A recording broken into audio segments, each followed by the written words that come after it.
ঈশ্বর নাকি কোনো অশরীরীর উপস্থিতি। কুসুম গাছ কেটে ফেলার কারণেই নামশোলে বারে বারে ঘটছে দুর্ঘটনা, ধারণা স্থানীয়দের। সত্যের উদ্ঘাটন করল বলরামপুর নাগরিক সুরক্ষা কমিটি ও পশ্চিমবঙ্গ বিজ্ঞান মঞ্চ। স্থানীয় সূত্রে জানা গিয়েছে, ওই এলাকায় আগে ছিল দুটি কুসুম গাছ। সেখানে পুজো হতো, কিন্তু 4 বছর আগে জাতীয় সড়ক সম্প্রসারণের কাজ করার সময় কেটে ফেলা হয় ওই দুটি গাছ। তারপরই বলরামপুরের নামশোলে প্রতিনিয়ত ঘটে চলেছে একের পর এক ভয়াবহ পথ দুর্ঘটনা। এলাকার মানুষদের দাবি, ওই এলাকায় আগে যখন কুসুম গাছ দুটি ছিল তখন এত বেশি দুর্ঘটনা ঘটত না। ওই গাছগুলি কাটার পর থেকেই দুর্ঘটনার সংখ্যা বেড়ে চলেছে। তারাও বিষয়টি নিয়ে কিছুটা ভয়ের মধ্যে রয়েছেন। কোনো দেবতা কিংবা কোনো ভূত হয়তো ছিল, তার কারণে হয়তো ওইসব ঘটনা ঘটছে আর কি। এই রোডটা মনে হচ্ছে ওখানে হাতি ঘোড়া এমনি মাটির দিয়া ছিল, মানে তবে ওইখানে হয়তো ঠাকুর দেবতা মানে ইয়া ছিল, ওই জন্য বেশি করে মানে দুর্ঘটনাটা বাড়ছে। তার আগে তো হয় নাই।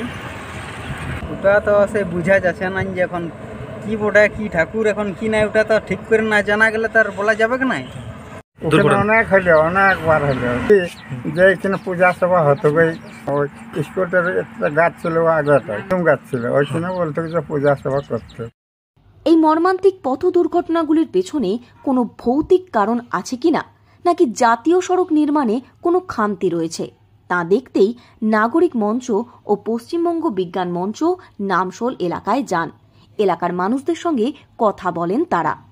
এ বিষয়ে পশ্চিমবঙ্গ বিজ্ঞান মঞ্চ বলরামপুর কেন্দ্রের সভাপতি হিকিমচন্দ্র মাঝি বলেন, এলাকার মানুষজন যে কথা বলছে তা পুরোপুরি ভিত্তিহীন। এই কথার কোনো যুক্তি নেই, না আছে কোনো বৈজ্ঞানিক ব্যাখ্যা। সম্পূর্ণই অপপ্রচার করা হচ্ছে। কিভাবে এই দুর্ঘটনা এড়ানো যায় সে বিষয়ে দৃষ্টিপাত করা উচিত। কুসংস্কার এবং এটাতে কোনো বিজ্ঞানের যুক্তি নেই। এটা বিজ্ঞানের কারণে অ্যাক্সিডেন্টটা হচ্ছে, বিজ্ঞানকে দিয়ে আমরা অ্যাক্সিডেন্টের রাত থেকে বাঁচতে পারি। এটা একাধজন কেউ তুলেছে, তার সে বিজ্ঞান সম্পর্কে বা তার যুক্তি সে বোঝে না। এই শুধু একটা কুসুম গাছ কেন, হাজার হাজার গাছ এইভাবে কাটা গেছে রাস্তাতে।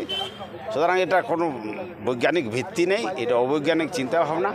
কি করলে এটা আমরা এই দুর্ঘটনার হাত থেকে বাঁচতে পারবো, ডিভাইডার ইত্যাদি দিয়ে, সেই ভাবনাটাই আমাদের ভাবতে হবে। পুরুলিয়ার বলরামপুর অ্যাক্সিডেন্ট হটস্পট হয়ে উঠেছে।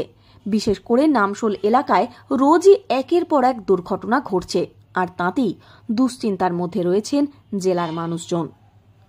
পুরুলিয়া থেকে শর্মিষ্ঠা ব্যানার্জির রিপোর্ট, লোকাল 18 বাংলা।